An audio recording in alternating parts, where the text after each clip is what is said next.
ভাই, মাইনুল সাহেব আসছেন কিছু মাইনুল সাহেবের কোনো প্রশ্ন কিছু ছিল নাকি, কোনো টপিক ছিল নাকি আজকে? জি জি। আমার হ্যাঁ আসলে নাইম ভাই ভালো ভাগ্যবান। আছেন? জি আসিফ ভাই, আশা করি আপনিও ভালো আছেন। হ্যাঁ ভাই বলেন বলেন।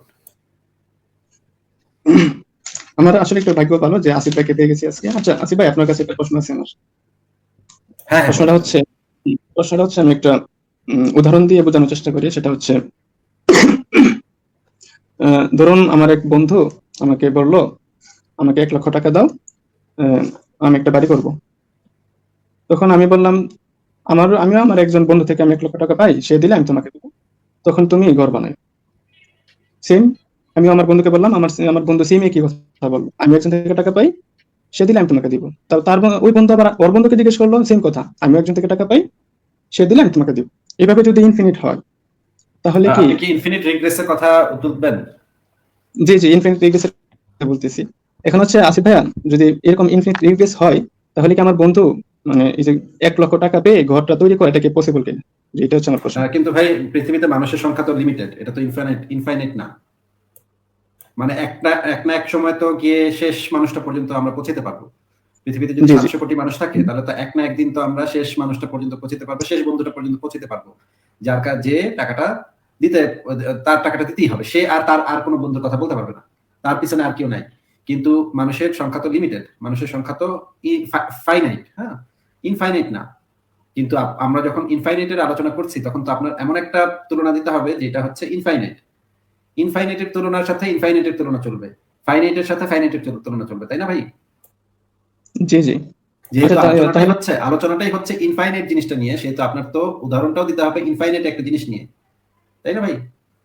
জি, আচ্ছা তাহলে কি আমার বন্ধু মানে ঘরটা তৈরি করতে পারবে, এটা পসিবল, এটা বোঝা যাচ্ছে এটা না নাকি? না, সেটা তো যদি শেষ মানুষটা পর্যন্ত, বন্ধুর শেষ মানুষটা পর্যন্ত, 700 কোটি মানুষ যেহেতু পৃথিবীতে আছে, শেষ মানুষটা পর্যন্ত যদি আমরা পৌঁছতে পারি, সেই বেটার কাছে গিয়ে আমরা বলতে পারবো যে বেটা তুই তো তুই আর কার থেকে টাকা নিবি, তোর তো আর কারোর পিছনে তোর তো আর কোনো বন্ধু এমন নাই যে তার কাছ থেকে তুই টাকা নিয়ে দিবি, হ্যাঁ, কারণ সব তো শেষ হয়ে গেছে, সবাই আমাদের প্রায় 699 কোটি 99,99,999 জনই বলে দিছে, এই পর্যন্ত বলে দিছে, সবার কাছে জিজ্ঞেস করছে, সবাই বলছে তার ওই বন্ধু আমারে দিলে তখন আমরা দিব।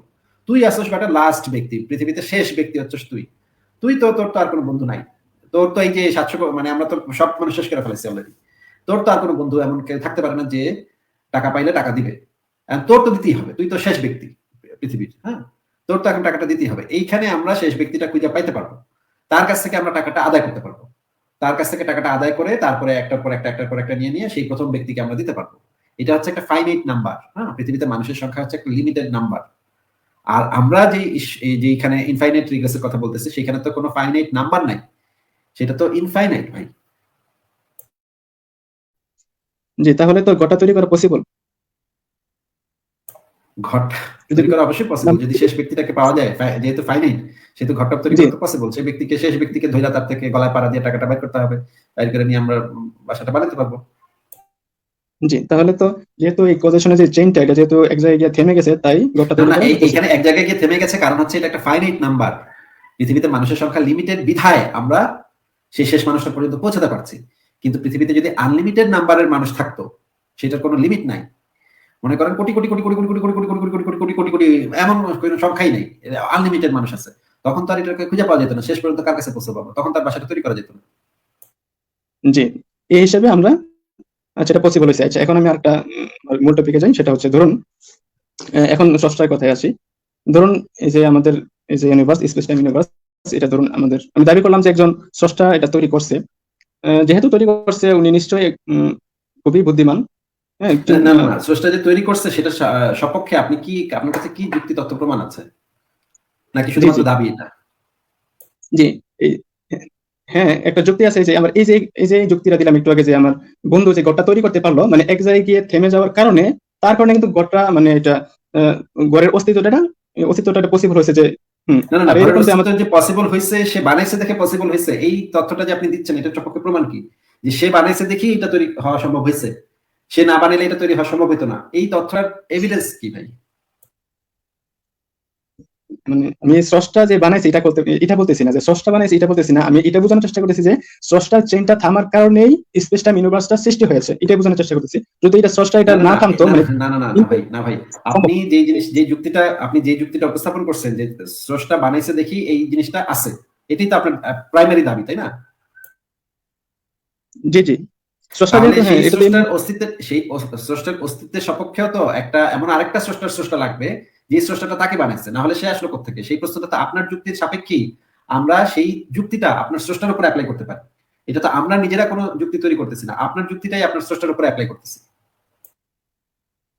জি জি, তাহলে তো চলতেই থাকবে এভাবে।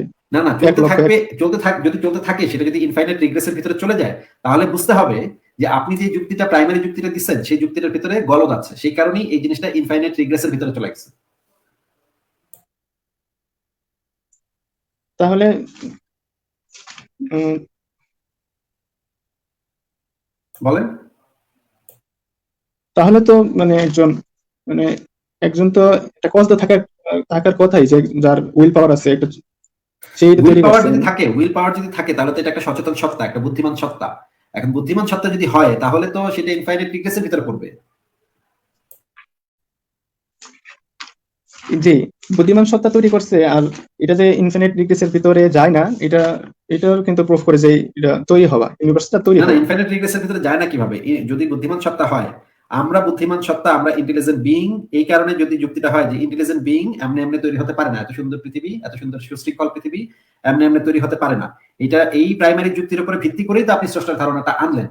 এখন এই প্রাইমারি জি যুক্তিটাই ব্যবহার করতেছি আমরা সেই স্রষ্টার ক্ষেত্রে ব্যবহার করে দেখতেছি যে সেইটা যে আরো ইন্টেলিজেন্ট সত্তা, সেটাকে তো তাহলে তৈরি করতে আরেকটা স্রষ্টার অবশ্যই দরকার পড়বে, কারণ আপনার প্রাইমারি যুক্তিটাই হচ্ছে একটা ইন্টেলিজেন্ট সত্তা বা ইন্টেলিজেন্ট মহাবিশ্ব বা সুশৃঙ্খল মহাবিশ্ব এটা তৈরি করতে হইলে এর থেকে বেশি ইন্টেলিজেন্ট আরেকটা সত্তার দরকার হবে।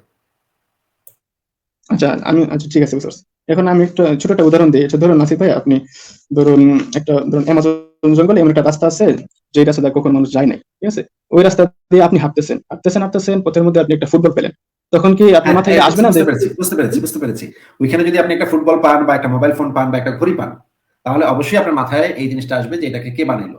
কিন্তু এখানে যদি আপনি একটা গাছ দেখেন বা একটা নদী দেখেন, তাহলে কি আপনার মাথায় সেই জিনিসটা আসবে যে এটা এখানে কে বানাইলো? এটা হচ্ছে, হ্যাঁ, এটা না, ওইটার তুলনায় কিছু আপনাকে একটা সিম্পল কোশ্চেন করেছি ভাই, আপনি হ্যাঁ না উত্তর দেন, তারপরে আমি আমার পয়েন্টটা মেক করবো। না, সাধারণ দৃষ্টিতে এটা আসবে না, যেটা গাছ দেখলে এটা তৈরি করছে, সাধারণ দৃষ্টিতে এটা আসবে না। কিন্তু গাছও কিন্তু একটা খুবই জটিল একটা জিনিস, তাই না? গাছের দেখেন কিভাবে বাকল হয়, কিভাবে মানে ফুল হয়, পাতা হয়, গাছও একটা জটিল জিনিস, একটা মোবাইল ফোন একটা জটিল জিনিস, বা একটা ফুটবলও একটা জটিল জিনিস। কিন্তু ফুটবলের ক্ষেত্রে আপনার মাথায় আসতেছে যে এইটাকে কেউ না কেউ বানাইছে, আর গাছের ক্ষেত্রে আপনার কাছে সেই জিনিসটা আপনার মাথায় আসবে না যে এটাকে কেউ না কেউ বানাইছে। কেন আসবে না? এর কারণ হচ্ছে পূর্ব অভিজ্ঞতা। মানুষের একটা পূর্ব অভিজ্ঞতা আছে। মানুষের পূর্ব অভিজ্ঞতা থেকে মানুষ জানে যে কিছু কিছু জিনিস মানুষ বানায়, আর কিছু কিছু জিনিস প্রকৃতিতে তৈরি হয়। হ্যাঁ, মনে করেন আপনি এমন একটা দ্বীপে গিয়ে পৌঁছেছেন, সেই দ্বীপের ভিতরে একটা মানে বড় একটা নদী আছে, অনেক গাছপালা আছে, অনেক পশু পাখি আছে, অনেক পাখি আবার আকাশে উঠতেছে, অনেক খরগোশ আছে, খরগোশ মায়ের আপনি আবার খাইলেন, খরগোশ মায়ের খাইলে তখন আপনার কখনোই মনে হবে না যে এই দ্বীপে আগে কেউ আসছে। কিন্তু ওই দ্বীপে যদি আপনি ঘুরতে ঘুরতে একদিন দেখেন যে জঙ্গলের ভিতরে একটা ছোট একটা কুঁড়ে ঘর বানায় রাখছে কে যেন, সেই ঘরের ভিতরে একটা রেডিও আছে, তখন আপনি ডেফিনেটলি আপনি ভাববেন যে এইখানে আগে না কেউ আসছিল এবং তারা এই জিনিসটা বানায় রেখে গেছে, বা তারা এই জিনিসটা নিয়ে এসেছিল। এই যে গাছপালা পশু পাখি দেখে আপনার কাছে মনে হইলো না যে এই জিনিসটা কেউ বানাইছে, এবং ওই যে মানে কুঁড়ে ঘরটা এবং সেই রেডিওটা দেখে আপনার মনে হইলো এটা কেউ না কেউ আগে নিশ্চয়ই আসছিল, সেটা রেখে গেছে। এই দুইটার পার্থক্যটা হচ্ছে আপনার পূর্ব অভিজ্ঞতা থেকে আপনি জানেন যে কিছু জিনিস মানুষ বানায়, কিছু জিনিস প্রকৃতিতে তৈরি হয়। এই পূর্ব অভিজ্ঞতার কারণে আপনি জানেন। আপনি এমনি এমনি কিন্তু জানেন না যে এই জিনিসটা, রেডিওটা মানুষ বানাইছে, এটা আপনি এমনি এমনি জানেন না, এটা আপনি আপনার পূর্ব অভিজ্ঞতার মাধ্যমে জানেন। জি জি, অবশ্যই পূর্ব অভিজ্ঞতা। আরেকটা হচ্ছে, আচ্ছা স্রষ্টাকে আমরা কিন্তু দেখেন, স্রষ্টাকে আপনার যে প্রাকৃতিক। কিন্তু ভাই পূর্ব অভিজ্ঞতার মাধ্যমে যে এই জিনিসগুলো আপনি জানেন, কিন্তু আপনার কি এমন কোনো পূর্ব অভিজ্ঞতা আছে যে নদীকে কেউ বানাইতেছে, সমুদ্রকে কেউ বানাইতেছে, পাহাড়কে কেউ বানাইতেছে, এরকম কোনো পূর্ব অভিজ্ঞতা কি আপনার আছে? এটা হচ্ছে আমার কিছুটা ন্যাচারাল ডিসপোজিশন থেকে কিছুটা অনুমান করতে পারি, না যেমন না, অনুমান করার জন্য তো কিছু আপনার লাগবে, এভিডেন্স লাগবে। যদি আপনি অনুমান এমনি এমনি করতে পারেন, অনুমান আপনার বিশ্বাস দিয়ে আপনি অনুমান করতেই পারেন, কিন্তু যখন যৌক্তিকভাবে আপনি অনুমান করবেন তখন তো সেই যৌক্তিকভাবে অনুমান করতে হইলে তো সেটার পেছনে কিছু এভিডেন্স থাকবে। আপনার কাছে কি এমন কোনো এভিডেন্স আছে যে পাহাড় কেউ বানায় এখানে বসাইছে, সমুদ্র কেউ বানায় এখানে বসাইছে, নদী, মনে করেন একটা নদী কিভাবে তৈরি হয়, হিমালয় পর্বত থেকে পানি গড়াইতে গড়াইতে এই পর্যন্ত আসে, এখান থেকে গিয়ে বঙ্গোপসাগরে গিয়ে পড়ে, হ্যাঁ, ব্রহ্মপুত্র নদী, পদ্মা নদী। এই জিনিসটা তো বছরের পর বছর ধরে, বছরের পর বছর ধরে ধীরে ধীরে ধীরে ধীরে নদী ভাঙনের মাধ্যমে আস্তে আস্তে এই নদীগুলো তৈরি হয়েছে। এই জিনিসগুলো আমরা জানি। এই জিনিসগুলো তো কেউ বানায় এখানে বসাইছে এরকম তো না, এরকম তো কখনো এই ধরনের কোনো ঘটনা ঘটেনি। এটা একটা দীর্ঘ প্রক্রিয়ার মাধ্যমে দীর্ঘ কয়েক হাজার বছর ধরে এই জিনিসগুলো করছে। এই জিনিসগুলো আমরা জানি। এখন আপনার কাছে, আপনি একটা সীমিত সময়ের জন্য পৃথিবীতে বসবাস করেন, এই সীমিত সময়ের ভিতরে আপনার কাছে হয়তো মনে হতে পারে এই জিনিসটা কত সুন্দর নদী, কত সুন্দর এইভাবে বানায় রাখছে, আহা কত সুন্দর। কারণ আপনি তো ভাই 5,000 বছর ধরে বেঁচে নাই, তাই না? 5,000 বছর ধরে বেঁচে থাকলে আপনি যদি পুরো ঘটনাটা নিজের চোখে দেখতেন যে নদীটা কিভাবে তৈরি হয়েছে, নদীটা কিভাবে মানে আস্তে আস্তে গিয়ে বঙ্গোপসাগরে পড়ছে, সেটা যদি নিজের চোখে দেখতেন তখন আপনার মনে হইতো যে এটা একটা প্রাকৃতিক ঘটনা। কিন্তু আপনি একটা সীমিত সময় 50-60 বছরের জীবন, আপনার এই জীবনে তো আপনি এই জিনিসটা দেখতে পান না, দেখে আপনার কাছে মনে হতে পারে, আপনার কাছে অদ্ভুত লাগতে পারে বিষয়টা, যে এত সুন্দর নদী কে বানাইলো, নিশ্চয়ই কোন একটা দেবতা বানাইছে, বা কোন একটা পুঙ্গা পুঙ্গা নামক আল্লাহ ভগবান এগুলা কেউ একজন বানাইছে। এটা তো হচ্ছে আপনার যে ছোট একটা সময়সীমা, সেই সময়সীমার কারণে আপনি এই জিনিসটা ভাবতেছেন, কিন্তু সেই জিনিসটা তো সত্য নাও হতে পারে। যে সেখানে রয়েছে, আমি স্রষ্টাকে আমি অনুভব করি কয়েকটা কারণে। যেমন আমি জঙ্গলে আমি ফুটবলটা পেলাম, পেয়ে আমি স্রষ্টাকে কি কারণে আমি অনুভব করতেছি যে স্রষ্টা এটা একজন তৈরি করছে, এটা ক্রিয়েটর আছে। এটা হচ্ছে ন্যাচারাল ডিসপোজিশন থেকে, আরটা হচ্ছে রেশনাল ফ্যাকাল্টি থেকে। এই দুই ভাই, কারণে এই কিন্তু শব্দগুলো, এই শব্দগুলো যে ব্যবহার করতেছেন আপনি, এই শব্দগুলো আপনি এক্সপ্লেইন করতে পারবেন? এইগুলা, এই একটা শব্দগুলা, এই শব্দগুলো আপনি কোথা থেকে শুনেছেন, কোথা থেকে শিখেছেন, কিন্তু এই শব্দগুলো তো আপনি আচ্ছা, এক্সপ্লেইন করতে পারবেন না। মাইনুল ভাইকে আমি একটা প্রশ্ন করতে চাই। মাইনুল ভাই, এই যে আপনি তো অনেকগুলো মানে বিষয় হয়তো বা পড়ছেন কোথাও বা জানছেন এই বিষয় সম্পর্কে, স্রষ্টা অস্তিত্বের বিষয় সম্পর্কে আপনি জেনে টেনে এসে আপনার কিছু প্রশ্ন রাখছে যেটা আসিফ ভাইয়ের সাথে ইয়ে করতেছেন, যাচাই করতেছেন। গুড, এটা খুবই ভালো জিনিস। আমি আমি একটা সিম্পল ইয়ে দিই আপনাকে, একটা সিম্পল আলোচনা করতে চাই, খুব শর্ট একটা আলোচনা। আপনি কি মনে করেন কেউ যদি দাবি করে স্রষ্টা বলে কোনো কিছু নাই, তাহলে এটা আম, তাহলে এটার কোনো প্রমাণ দিতে হবে নাকি এটার কোনো প্রমাণ দেওয়া দরকার নেই? দাবিটা ইটসেলফ এনাফ যে স্রষ্টা বলে কোনো কিছু নাই, তাহলে ঠিক আছে স্রষ্টা বলে কোনো কিছু নেই, নাকি এর সপক্ষে কোনো প্রমাণ দিতে হবে? স্রষ্টা বলতে কিছু কেউ নাই, এটা কিন্তু এটা কিন্তু ওই যে নাস্তিকবাদ, এটা কিন্তু অর্জন করে নিতে হয়। ঠিক আছে, এটা কিন্তু অর্জন করে নিতে হয় আপনি যখন মানে আচ্ছা, আরেকটু ইয়ে করি, ধরেন আসিফ মহিউদ্দিন দাবি করলো যে আল্লাহ বা স্রষ্টা বলে কোনো কিছু নাই, দাবি করলো সে। ওনার দাবি করে কেউ মেনে নিল যে হ্যাঁ আসিফ ভাই যেহেতু বলছে স্রষ্টা বলে কোনো কিছু নাই, সুতরাং স্রষ্টা বলে কোনো কিছু নাই, এটা মেনে নিল। এই কাজটা কি সে ঠিক করলো, নাকি তার স্রষ্টা বলে কোনো কিছু নাই এটা সম্পর্কে তার প্রমাণ দরকার ছিল? যে উনি যে এটা দাবি করতেছে যে স্রষ্টা বলতে কিছু নাই, এটা কিন্তু উনি অর্জন করছে। আমি শুরুতে বলছিলাম যে ন্যাচারাল ডিসপোজিশন থেকে কিন্তু আরে স্রষ্টাকে অনুভব ভাই, সেটার কথা আমি বলতেছি না, ন্যাচারাল ডিসপোজিশনটা একটু অ্যাসাইড রাখেন। আমি বলতেছি খুব সিম্পল ভাবে বলতেছি যে আসিফ মহিউদ্দিন যদি দাবি করে যে স্রষ্টা বলে কোনো কিছু নাই, এই ধরেন আসিফ মহিউদ্দিন এটা দাবি করলো, এটা এই দাবিটা শুনে লজিক্যাল পার্সন মেনে নিল, মেনে নিয়ে বললো যে ভাই স্রষ্টা বলে তো আসলে কোনো কিছু নাই। তাকে জিজ্ঞেস করলেন যে কেন স্রষ্টা বলে কিছু নাই কেন? লজিক্যাল ভাই বললো যে যে আসিফ মহিউদ্দিন বলছে স্রষ্টা বলে কোনো কিছু নাই, এই জন্য স্রষ্টা বলে কোনো কিছু নাই। লজিক্যাল পার্সনের এই কথাটা কি ঠিক, নাকি লজিক্যাল পার্সনের কোনো প্রমাণ দরকার ছিল স্রষ্টা বলে কোনো কিছু নাই, এটা সপক্ষে কোনো প্রমাণ দরকার ছিল? যদি হ্যাঁ, আমি এখানে একটাই প্রশ্ন করবো যে আপনি যে বলতেছেন যে স্রষ্টা বলতে কিছু নাই, তাহলে এটা আপনি ইয়া করেন, প্রুফ করেন। প্রুফ করেন। প্রুফ ছাড়া এটা মেনে নেওয়া কি একটা অযৌক্তিক পজিশন, তাই না? হ্যাঁ, আপনি কিন্তু দাবি করছেন যে স্রষ্টা নাই। একটা জায়গায় আমি জানি না স্রষ্টা আছে কি নাই, এটা আমি জানি না, এটা একটা ব্যাপার। আপনি বলে দিচ্ছেন যেহেতু স্রষ্টা নাই, তাহলে অবশ্যই প্রুফ করতে হবে। অবশ্যই, মানে সে একটা ক্লেম করছে, এটা সম্পর্কে তার অবশ্যই অবশ্যই প্রমাণ থাকতে হবে। সে যদি প্রমাণ না করে শুধু দাবি করে, তার দাবিটা কি একটা অযৌক্তিক দাবি, তাই না? জি জি। আচ্ছা, আম, আপনি তো নিশ্চয়ই জাকির নায়কের ভিডিওস দেখছেন, এক সময় দেখছেন। তিনি যখন জি। কোনো ইয়ে আসে, মানে কোনো একজন আহ, নাস্তিক এসে তাকে প্রশ্ন করে, সে প্রথমেই তাকে কংগ্রাচুলেট করে, বলে যে I want congratulate you brother, আপনি কালেমার প্রথম পার্টটা বলে ফেলছেন যে দেয়ার ইজ নো গড, আপনাকে শুধু আমাকে নেক্সট ইয়েটা বলতে হবে যে বাট আল্লাহ, আপনি লা ইলাহা বলছেন, আমাকে যে স্বীকার করতে হবে যে ইল্লাল্লাহ, যে আল্লাহ ছাড়া আর কোনো ইয়ে নেই। এই পার্টটা দেখছেন না? জি জি, এটা দেখছি। হ্যাঁ, উনি উনি আরেকটা কথা বলে না যে টেবিলটা ঘুরিয়ে দেন? জি জি আচ্ছা, জি। এই সিমিলার জিনিসটা যদি আপনি জাকির নায়কের উপরে অ্যাপ্লাই করেন, যে আপনি যদি এখন ওই কথাটা ধরে টেবিলটা ঘুরিয়ে দেন, তাকে যদি যে বলেন যে আচ্ছা ভাই, আপনি যে বলতেছেন লা ইলাহা ইল্লাল্লাহ, বুঝলাম, আল্লাহ ছাড়া আর যে কোনো ইলাহা নাই, এছাড়া আল্লাহ ছাড়া আর যে কোনো ইলাহা নাই, এই যে আপনি দাবি করতেছেন আর কোনো স্রষ্টা নাই, এইটার নাই সপক্ষে আপনার কাছে কি প্রমাণ আছে? আপনি কি শুধু দাবি করতেছেন, এই যে একটু আগে যেটা আপনি বললেন, একটা অযৌক্তিক ক্লেম, কেউ যদি দাবি ছাড়া, প্রমাণ ছাড়া কেউ যদি শুধু দাবি করেন যে কোনো স্রষ্টা নাই, এটা হচ্ছে একটা অযৌক্তিক কথা। এই পজিশনটা হচ্ছে অযৌক্তিক পজিশন, প্রমাণ ছাড়াই কেউ যদি দাবি করে বেড়ায়। এই যে আপনারাও যে বলতেছেন আল্লাহ ছাড়া আর কোনো ইলাহা নাই, এই নাই সপক্ষে আপনাদের কাছে কি প্রমাণ আছে? আল্লাহ কোরআন কোরআন হাদিসে কি প্রমাণ দিচ্ছে? জি আচ্ছা, ফারাজ ভাই, মনে করুন আমি বলতেছি যে আল্লাহ ছাড়া কোনো ইলাহ নাই। এখন আপনি আমাকে ধরুন, আমাকে আপনি প্রশ্ন করলেন যে তোমার এভিডেন্স কি, এর প্রমাণ কি দেখাও। এখন এখন কিন্তু আমি আপনাকে প্রশ্ন করবো কিভাবে আপনাকে, মানে কোন যুক্তি দিয়ে আপনাকে এটা বোঝাবো যে স্রষ্টা একজন আছে, এটা কি ধর্মীয় পন্থা দিয়ে না আমি স্রষ্টা নাকি আমি স্রষ্টা সাইন্টিফিক? একজন আমি স্রষ্টা একজন আছে সেটার কথা আমি বলি নাই কিন্তু। আপনি নিশ্চয়ই দাবি আর প্রমাণের মধ্যে পার্থক্য বুঝেন। আমি শুধুমাত্র আপনার কাছে প্রমাণটা চাচ্ছি, আল্লাহ কি প্রমাণ দিছে উনি ছাড়া আর কোনো স্রষ্টা নাই? এই যে নাই, এটা সপক্ষে আল্লাহ কি প্রমাণ দিছেন? জি, কি রকম প্রমাণ চান সেটা আমাকে জানতে হবে। সাইন্টিফিক আপনি সাইন্টিফিক নাকি? সায়েন্টিফিক প্রমাণ দিতে পারেন, লজিক্যাল প্রমাণ দিতে পারেন, যে প্রমাণ আপনি দিতে পারেন, ওটা দাবির বাইরে গেলেই হয়েছে আর কি। জি, সাইন্টিফিক ভাবে যদি বলেন, এটা সাইন্টিফিক ভাবে প্রুফ করেন, তাহলে এটা তো একটা মেটাফিজিক্যাল কোশ্চেন হবে। সায়েন্স কি মেটাফিজিক্স নিয়ে ডিল করে নাকি?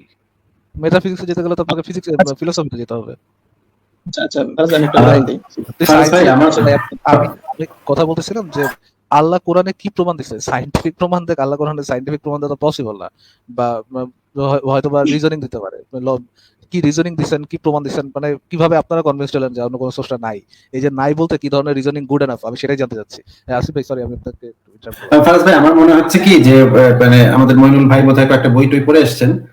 কিন্তু আমি এই বিষয় নিয়ে খুবই মানে আমার কাছে খুবই আহ, মানে দৃঢ়ভাবে মনে হচ্ছে যে উনি যে টার্মগুলো ব্যবহার করছেন, উনি সেই টার্মগুলোর অর্থ একটাও উনি বলতে পারবেন কিনা আমি নিশ্চিত না। ফারাজ ভাই, আপনি কি তাহলে ওনার সাথে একটু ন্যাচারাল ডিসপোজিশন জিনিসটা কি এবং মেটাফিজিক্স জিনিসটা কি, এই দুটো জিনিস একটু জিজ্ঞেস করবেন। আমি নিশ্চিত যে উনি দুটার সংজ্ঞা দিতে আচ্ছা পারবেন আচ্ছা না বা এই দুটা এক্সপ্লেন করতে পারবেন আচ্ছা না, কিন্তু উনি ফ্রিকোয়েন্টলি যদি এই শব্দগুলো ব্যবহার করেন, উনি না বুঝে যদি ব্যবহার করেন, তাহলে তো এটা আলোচনার ক্ষেত্রে একটা প্রতিবন্ধকতা তৈরি হবে ফারাজ ভাই। আচ্ছা আচ্ছা, আসিফ ভাইয়া। সরি ভাই, আমি আচ্ছা আমি আমি একেবারে অন্যদিকে নিয়ে গেছিলাম এটা আলোচনাটা। হ্যাঁ মাইনুল ভাই, আপনি প্রিভিয়াস আলোচনাতে ফেরত জি ফেরত আসতে পারেন, সরি। জি মাইনুল আমি ভাই, তাহলে আপনি আমাকে একটু ন্যাচারাল ডিসপোজিশন দিয়ে ঈশ্বরকে প্রমাণ করা যায়, এই কথাটা যে আপনি বললেন, তাহলে আপনি আমাদেরকে একটু ন্যাচারাল ডিসপোজিশন জিনিসটা কি এটা একটু আমাদেরকে এক্সপ্লেন করে দেন। যে ন্যাচারাল ডিসপোজিশন, এটা তো একটা এটা হচ্ছে প্রাকৃতিক স্বভাব। মানে ছোট আমি যখন পৃথিবীতে আমি আসলাম, জন্ম নিলাম, তখন কিন্তু আমার একটা স্বভাবই আছে, মানে প্রাকৃতিক স্বভাব।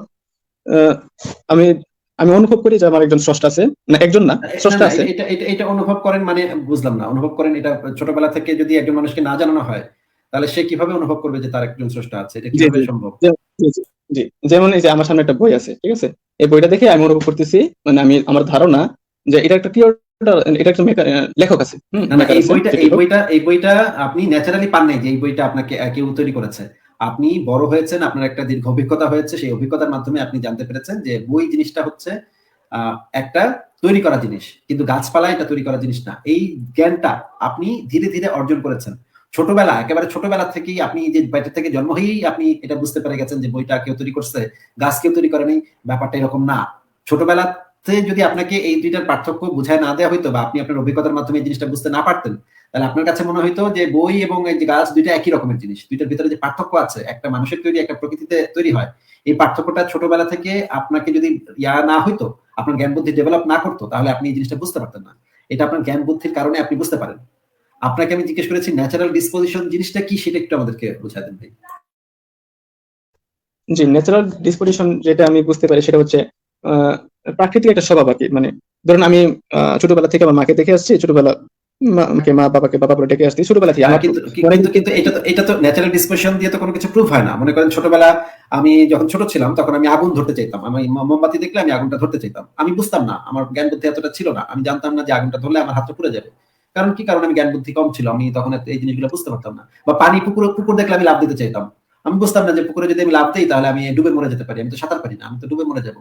আমি ধরেন একটা হাঁসকে দেখছি যে সে সুন্দর সাঁতার দিচ্ছে, আমিও ভাবতাম যে আচ্ছা ঠিক আছে, আমি পুকুরে একটা ডুব দিয়ে আসি, যে হাঁসের মতো আমি সাঁতারে আসি। কিন্তু আমি যে আসলে সাঁতার জানি না, এই জিনিসটা তো আমার তখন ধারণা ছিল না, জ্ঞান ছিল না। তাহলে এই যে মানে ছোটবেলার একটা নির্বুদ্ধিতা, আমার একটা নির্বুদ্ধিতা, বা আমি যে ছোটবেলা জ্ঞান বুদ্ধির অভাবের কারণে আমার যে চিন্তা ভাবনা, এই জিনিসটা দিয়ে আপনি ঈশ্বরের মতো বিষয়কে প্রমাণ করতে চাচ্ছেন কিভাবে ভাই? এই জিনিসটা খুবই অদ্ভুত লাগলো তো। আসিফ ভাই, ন্যাচারাল ডিসপোজিশন দিয়ে এটা কিন্তু ঈশ্বরের এটা প্রমাণ হয় না। এটা বলতেছি আমার একটা স্বভাব, মানে প্রাকৃতিক স্বভাব, এটা কিন্তু প্রমাণ হয় না, ঠিক আছে। আরেকটা কিন্তু বলছিলাম যে প্রাকৃতিক স্বভাব তো অনেক কিছুই আছে। প্রাকৃতিক স্বভাব হচ্ছে মানে ধরেন একজনের জ্ঞান বুদ্ধি নেই, প্রাকৃতিক স্বভাব তো অনেক কিছু থাকতে পারে। মনে করেন মানে মানুষ টানুষ খুনটুন করা, এটাও অনেকের প্রাকৃতিক স্বভাব থাকতে পারে। অনেকে এরকম ভাই হয়ে ইয়া সেক্স হয়। প্রাকৃতিক স্বভাব থাকতে পারে, ক্ষুধা প্রাকৃতিক স্বভাব থাকতে পারে, বহু কিছু প্রাকৃতিক স্বভাব থাকতে পারে, জি জি ভয়, ফিয়ার মঙ্গারিং, এগুলো প্রাকৃতিক স্বভাব থাকতে পারে। দ্যাট ডাজন্ট মিন যে ওটা কোনো সত্য ইয়া করে। তাছাড়া ঈশ্বর আছে এটা অ্যাকচুয়ালি ন্যাচারাল ডিসপোজিশন না, more like pattern seeking tendency আছে মানুষের, এইটাকে আপনি একটা ন্যাচারাল ডিসপোজিশন বলতে পারেন। এবং আরেকটা জিনিস আমি একটু বলতে চাই যে মনে করেন যে ছোটবেলা থেকে আমি অন্ধকারকে ভয় পাই, হ্যাঁ, অন্ধকার দেখলে আমার ভয় লাগে। বা ধরেন অনেক অনেক মানুষ আছে ছোটবেলা থেকে পানিকে ভয় পায়, হাইড্রোফোবিয়া থাকে অনেকের ভিতরে। পানি টাচ করলে বা পানিতে মানে পুকুরে নামলেই তার বুক ধরফর শুরু করে। অনেকের মানে ইয়া ফোবিয়া আছে, হাইট ফোবিয়া আছে, অনেক উপরে উঠলে তার বুক ধরফর করে একদম ন্যাচারালি, সে মানে মনের ভিতর থেকে। অনেকে আছে টিকটিকি দেখলে ভয় পায়, অনেকে আছে মাকড়সা দেখলে ভয় পায়, অনেকে আছে যে এই ধরনের ছোট ছোট পতঙ্গ, যে পতঙ্গগুলো আসলে এই যে বিছা, হ্যাঁ, আমার বউ বিছা ভয় পায়। যদি বিছা দেখে তাহলে সে মানে একেবারে ছোটবেলা থেকে সে বিছা দেখলে একদম মা বাবা বলে চিৎকার করতে করতে কান্নাকাটি করে একেবারে অস্থির করে ফেলবে। এইটা থেকে তো এটা প্রমাণ হয় না ভাই যে বিছা জিনিসটা হচ্ছে কি খুব ভয়ঙ্কর বা পানি জিনিসটা খুব ভয়ঙ্কর। এই জিনিসটার সাথে তো এটার কোনো সম্পর্ক নাই। যে মানে হাইড্রোফোবিয়া কারো যদি মানে ন্যাচারালি সে যদি হাইড্রোফোবিক হয়ে থাকে, সে যদি একদম জন্ম থেকে যদি হাইড্রোফোবিক হয়ে থাকে বা কোনো একটা কারণে যদি সে হাইড্রোফোবিক হয়ে থাকে, অন্ধকারের প্রতি যদি তার ভয় থাকে, পানির প্রতি যদি তার ভয় থাকে, হাইটের প্রতি যদি তার ভয় থাকে, ক্লাস্ট্রোফোবিয়া আছে আচ্ছা, একটা বদ্ধ ঘরে থাকলে মানুষের দম বন্ধ হয়ে যায়, ভয় লাগে, এগুলো যদি কারো থেকে থাকে, তার মানে তো আমরা এইখান থেকে এই কনক্লুশনে আসতে পারি না যে হাইট হওয়া মাত্রই ভয়ঙ্কর বা পানি মাত্রই ভয়ঙ্কর। এই কনক্লুশনে তো কোনো অবস্থা এখান থেকে আসা যায় না। এটা তো একটা সমস্যা হিসেবে আমাদেরকে চিহ্নিত করতে হবে, তাই না? জি অবশ্যই। এটা আর ন্যাচারাল ডিসপোজিশন এটা কিন্তু প্রুফ করে না, ঠিক আছে। তাহলে এটা কি করে? আর রেশনাল ফ্যাকাল্টিতে কিন্তু বোঝা যায় যে স্রষ্টা একজন আছে। রেশনাল ফ্যাকাল্টি দিয়ে কিভাবে বোঝা যায় যে যুক্তি আমি তো দিয়ে বিবেক আছে, তাই না? কি আছে আবার বলেন? আমার তো আকল আছে, আমার আমার ব্রেইন আছে, এটা তো আমি চিন্তা করতে পারি। আচ্ছা ধরুন চিন্তা আমি করতে আমার পারেন। এ থেকে যদি আমি বলি যে যেহেতু আমি চিন্তা করতে পারি সেহেতু পৃথিবীতে কোনো স্রষ্টা বলে কিছু নাই, এটাকে আপনি তাহলে এখন মানে কাউন্টার করেন। যে এটা হচ্ছে আপনার ব্যক্তিগত অভিমত, যে আমি না, না, আমার মনে হয় যে আপনি যদি বলেন, না, না, আপনি যদি বলেন যেহেতু আমার আকল আছে আমি চিন্তা করতে পারি সেহেতু আমার একটা স্রষ্টা আছে। একইভাবে আরেকজন বলছে যে যেহেতু আমার আকল আছে বুদ্ধি আছে সেহেতু পৃথিবীতে কোনো স্রষ্টা নাই। দুইটা তো আমার কাছে দুইটা পজিশনই সেম, কারণ দুইটার সপক্ষে আমার কাছে কোনো এভিডেন্স নাই। হুদায় দুইজনের দুইটা দাবি আছে। আপনার আকল আছে এটা কিভাবে প্রুফ করে যে আপনার একজন স্রষ্টা আছে? যদি সেটা আপনার জি। দাবি হয়ে থাকে তাহলে সেই স্রষ্টার যদি আকল থেকে থাকে তাহলে তারও আরেকজন স্রষ্টা থাকতে হবে। আচ্ছা আমার আমার পার্সোনাল বিষয়টা আমি বলি যে আমি কেন আমার আমার আকল দিয়ে আমি আমার ব্রেন দিয়ে আমি এটা অনুভব করি যে স্রষ্টা আছে। আচ্ছা আমি একটা উদাহরণ দিয়ে বোঝানোর চেষ্টা করি। ওই যে আমি বলছিলাম যে ওই অ্যামাজন জঙ্গলে একটা রাস্তা আছে, যে রাস্তাতে কেউ যায় নাই, ওই রাস্তায় গিয়ে সেটার ধরুন আমি উত্তর তো একটা দিলাম ভাই, সেটার উত্তর তো আমরা দিলাম ভাই, যে আপনি আপনার পূর্ব অভিজ্ঞতার মাধ্যমে এই জিনিসটা বলেন, তাই না? না না, কথাটা শেষ করেন তাহলে তো বুঝতে পারবে। ধরুন আমি একটা বল পেলাম, তখন আমার আমার একটা চিন্তা আসলো, মানে একটা প্রশ্ন জাগলো যে এই বলটা কোথা থেকে আসলো। এটা একটা। আরেকটা হচ্ছে ধরুন আমার ওই বলটা যদি গিয়ে দেখলাম যে বলটা আমার সমান, তাহলে কিন্তু প্রশ্নটা আরো বেশি জাগবে যে এত বড় বল, এটা এটা কিভাবে এটা মানে আনক্রিয়েট, মানে কোনো স্রষ্টা ছাড়া কিভাবে এটা তৈরি, মেকার ছাড়া কিভাবে এটা তৈরি হতে পারে, এটা একটা। আর ওই বলটা যদি পুরো গ্যালাক্সি হয়, পুরো ইউনিভার্স হয়, তখন তো ওই প্রশ্নটা আরো জাগবে যে এত বড় একটা জিনিস কিভাবে তৈরি হয়। ঠিক আছে, তখন আমি চিন্তা করলাম যে এটার এবং পিছনে তখন নিশ্চয়ই কোনো আরো প্রয়োজন একটা আছে। প্রশ্ন জাগবে যে এত বড় মানে মহাবিশ্বকে যে বানাইলো সে তো আরো বড়, সে তো আরো বড়, সে তো আরো বিরাট, তাকে তাইলে কে বানাইলো ভাই? তাকেও তো কেউ না কারো বানাইতে হবে। তাহলে তো ভাই ইনফিনিট রিগ্রেস আসতেছে এখানে। আসতেছে তো, আমি তো আর সেটাই বলতেছি যে ইনফিনিট রিগ্রেস আসতেছে। যদি ইনফিনিট রিগ্রেস আসে তাহলে বুঝতে হবে যে আপনি যেইভাবে মানে যুক্তিগুলো তৈরি করে এই কনক্লুশনে পৌঁছেছেন সেখানে কোথাও না কোথাও একটা গলদ আছে, কারণ আপনার অঙ্কে হিসাব মিলতেছে না শেষ পর্যন্ত। জি জি। আপনার যদি আর অঙ্কে হিসাব শেষ এখানে না ইনফিনিট মিলে রিগ্রেস তাহলে আসতেছে বুঝতে কেন? হবে যে আপনার প্রসিডিউরে সমস্যা আছে। হ্যাঁ ফারাজ ভাই।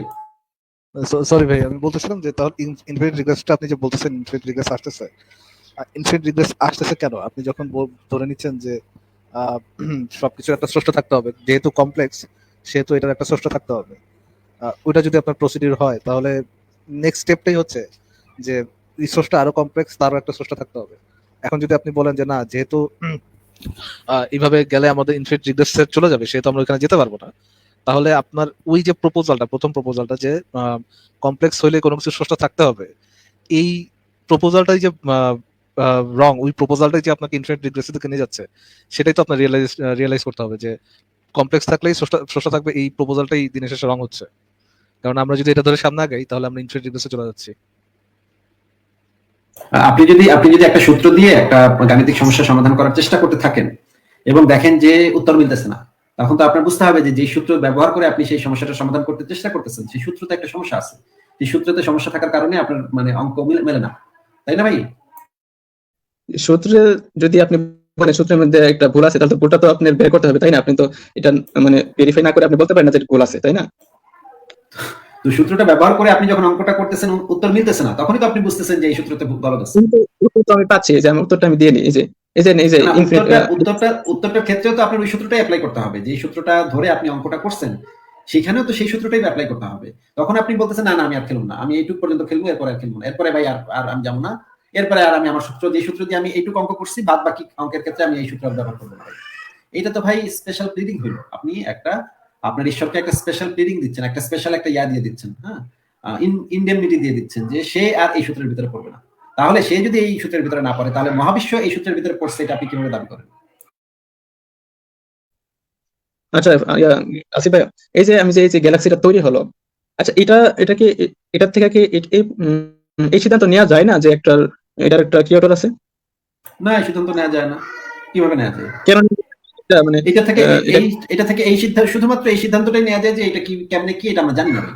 শুধুমাত্র লজিক্যালি, আপনি যে লজিক্যাল ফ্যাকাল্টির কথা বললেন, লজিক্যাল ফ্যাকাল্টি দিয়ে আমরা শুধুমাত্র এইটুকু সিদ্ধান্ত নিতে পারি যে ভাই আমরা বলতে পারি না, জানি না ভাই। না, জানি না, এখানে তো কোরআনের কথা বলতেছে। কোরআন না তো না, এখানে যে জিনিসটা আমরা জানি না সেই জিনিসটা তো উত্তর হচ্ছে আমরা জানি না। সেইখানে তো আমরা সেখানে মামদুবুত বানাইছে, শাকচুন্নি বানাইছে, আল্লাহ বানাইছে, ভগবান বানাইছে, কিছুই আমরা বলতে পারি না। সেখানে তো জাস্ট অ্যান্সারটা হচ্ছে আমরা জানি না, বলতে পারি না, আমাদের কাছে এত ইনফরমেশন নাই। আপনার যে মোবাইলটা আচ্ছা আছে ঠিক আছে, এটা শুধু ঠিক আছে, আপনাকে আপনাকে আমি একটা মানে উদাহরণ দিই। মনে করেন একটা বাসায় একটা লোক মারা গেছে, হ্যাঁ, একটা লোক মারা গেছে, এখন বাসাটা চারিদিক থেকে দরজা জানলা বন্ধ। এখন একজন ডিটেকটিভকে নিয়োগ দিচ্ছে, আপনাকে ডিটেকটিভ হিসেবে নিয়োগ দিচ্ছে যে আপনি ইনভেস্টিগেট করে বের করবেন এই লোকটার মৃত্যুটা কিভাবে হয়েছে। আপনি কি করবেন বলেন তো ভাই? এই যে বাসাটাতে ঢুকে কি করবেন?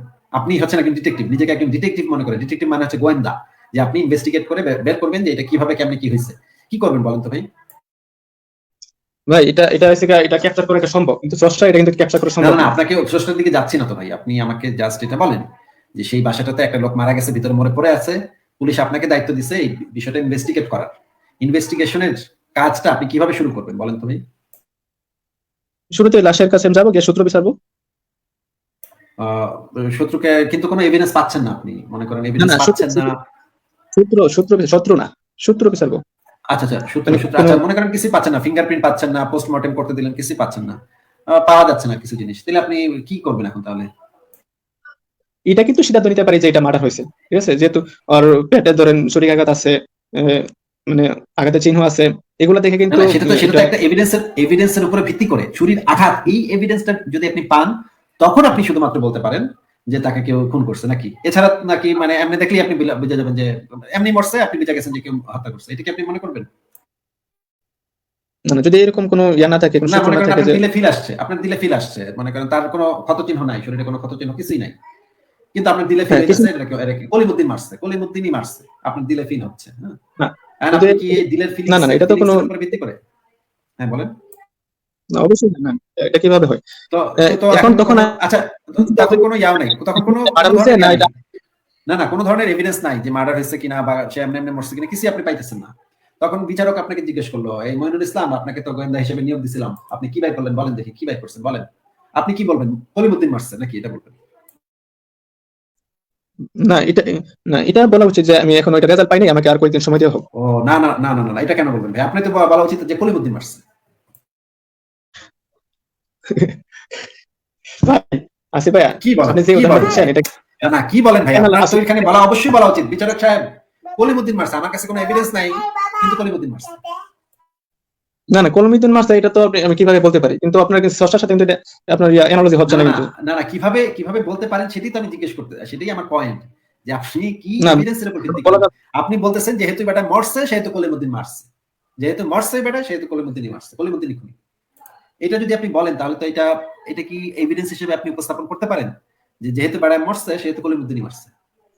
না, কলিমুদ্দিন মাস্টার, এটা আমি এটা দাবি কিভাবে করবো? এটা দাবি করতে পারি না। হ্যাঁ, এটা দাবি কেন তবে করতে মোস্ট পারেন না আপনি? কেন কেন কেন করতে পারেন না? কেন আপনি করতে শুধু পারি না? এইটুকু দাবি করতে পারেন যে মরছে, ঠিক আছে, এটা সত্য, এবং কে মারছে ভাই জানি না, মানে এমনি এমনি মরছে নাকি, মানে কোনো অসুখের কারণে মরছে নাকি, হার্ট ফেল করে মরছে নাকি, কোনো প্রাকৃতিক ভয় টয় পায় মরছে নাকি, এসে মারছে ভাই জানি না, ভাই বলতে পারেন না। আপনি তো এটা বলতে পারেন না যে এখানে যেহেতু আমি জানি না এটা কেমনে মরলো, জানি না, বুঝতেছি না ভাই, সুতরাং কলিমুদ্দিন মারছে। এই কনক্লুশনে কি আপনি আসতে পারেন? যেহেতু আমি জানি না সেহেতু কলিমুদ্দিন মারছে। না না, এটা এটা কিভাবে দাবি করতে পারি? তাহলে এটা কি তো আপনি এই কনক্লুশনে আসতে পারেন যে যেহেতু আমি জানি না কে মারছে বা কেমনে মরছে, সেহেতু কেউ না কেউ তো নিশ্চয়ই মারছে? এটা কি আপনি এই কনক্লুশনে আসতে পারেন? না না, কেউ মারছে, হ্যাঁ, এটাও বলা যাইতেছে না এখানে। তাহলে আপনি কি কনক্লুশনে, শুধুমাত্র কি কনক্লুশনে আসতে পারেন? শুধু এই তো মারা গেছে, শুধু এই তো আসতে পারি, আর কিভাবে মরছে এটা জানি না আপাতত। এটাই আমি আপনাকে এতক্ষণ ধরে বোঝাচ্ছি। মহাবিশ্ব আছে, মহাবিশ্ব এক্সিস্ট করে, অস্তিত্ব আছে, এই জিনিসটা আমরা জানি। এই কনক্লুশনে আমরা আসতে পারি যে মহাবিশ্ব অস্তিত্বশীল, এই কনক্লুশনে আমরা আসতে পারি। কেমনে হয়েছে ভাই বলতে পারি না ভাই, জানি না।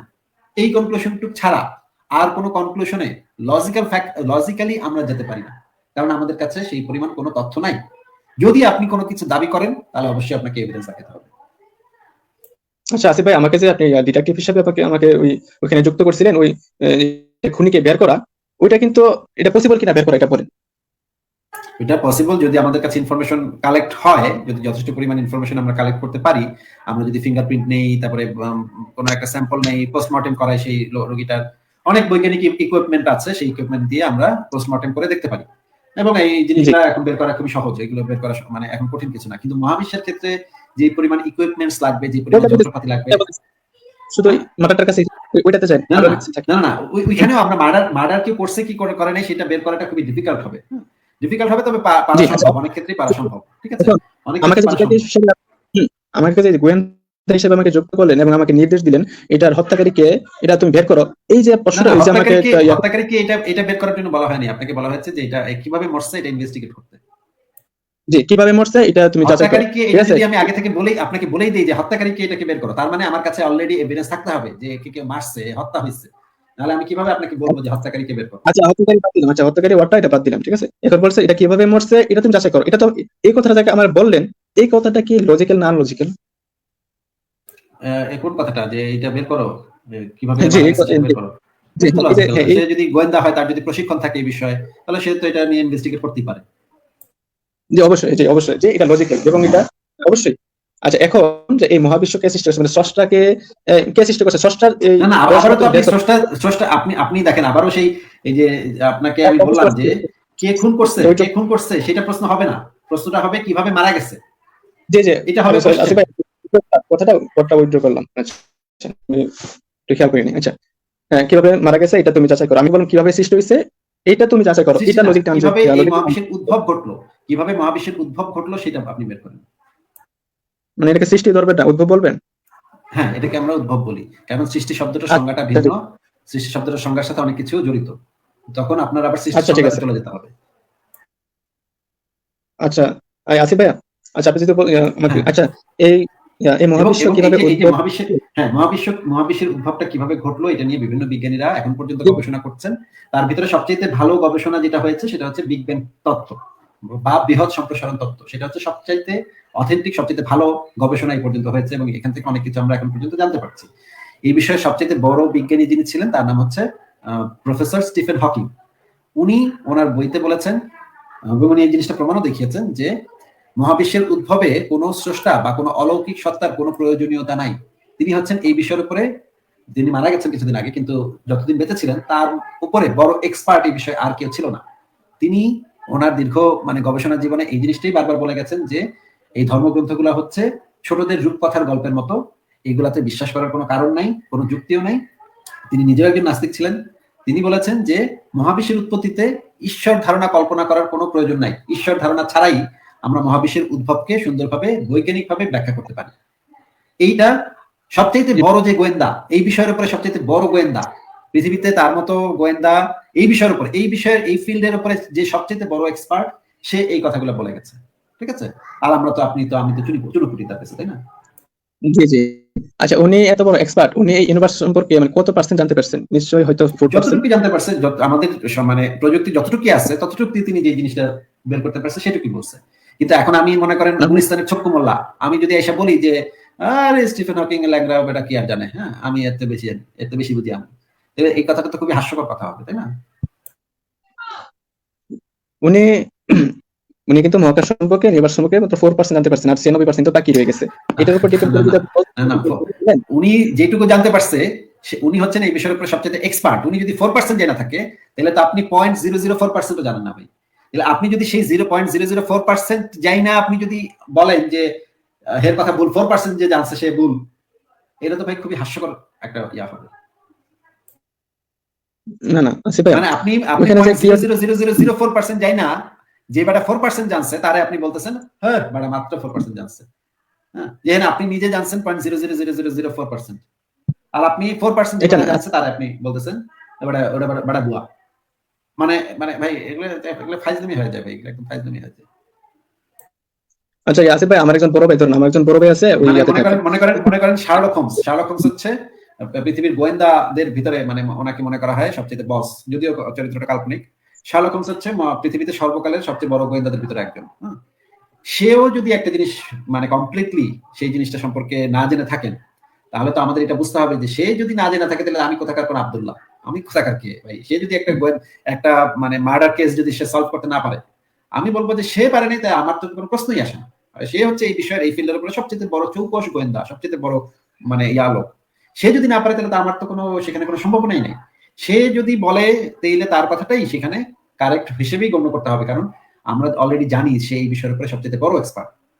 সে এখন আপনি যদি বলেন যে হে কি আর সবকিছু সব করতে পারছে, সবকিছু করতে পারবো, সে কি আর 100% জানছে? হ্যাঁ না, সেও দাবি করে নাই যে সে 100% জানছে, কিন্তু সে যে সবচেয়ে বড় এক্সপার্ট এই বিষয়ের উপরে, এই বিষয়ে তো আমরা নিশ্চিত। এই বিষয়ে তো কোনো পৃথিবীর কারো কোনো সন্দেহ নাই। স্টিফেন হকিং ছিল এই বিষয়ের উপরে সবচেয়ে বড় এক্সপার্ট, এই বিষয়ে পৃথিবীর কারোর কোনো সন্দেহ নেই।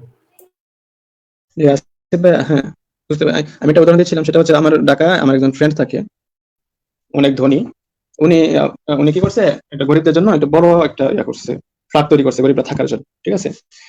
এটা হচ্ছে আমার একটা বন্ধু, অনেক ধনী। আমার পাশে একজন আমার পাতি দোস্ত আছে, সে এটা খেয়াল করছে যে ওইখানে আমার যে বন্ধু গরিবদের জন্য একটা ফ্ল্যাট তৈরি করে দিছে, সে কত টাকা ইনভেস্ট করছে, কইতে কি কই থেকে ইট আনছে, তারপরে কই থেকে রড আনছে, এগুলো সে খুব ভালো করে জানে। এবং ওইখানে কয়জন আছে, কয়জন থাকতে পারবে, আর কতজন বাকি আছে, এগুলো খুব ভালো করে সে জানে। কিন্তু আমি কিন্তু জানি যে ওই যে যে এটা তৈরি করে দিছে, এই যে আমার এই যে বস্তু, আরে আমার দোস্ত, আমি কিন্তু ওইটা জানি যে আমার দোস্ত তৈরি করে দিচ্ছে, কিন্তু সে কিন্তু জানে যে কিভাবে তৈরি হয়েছে।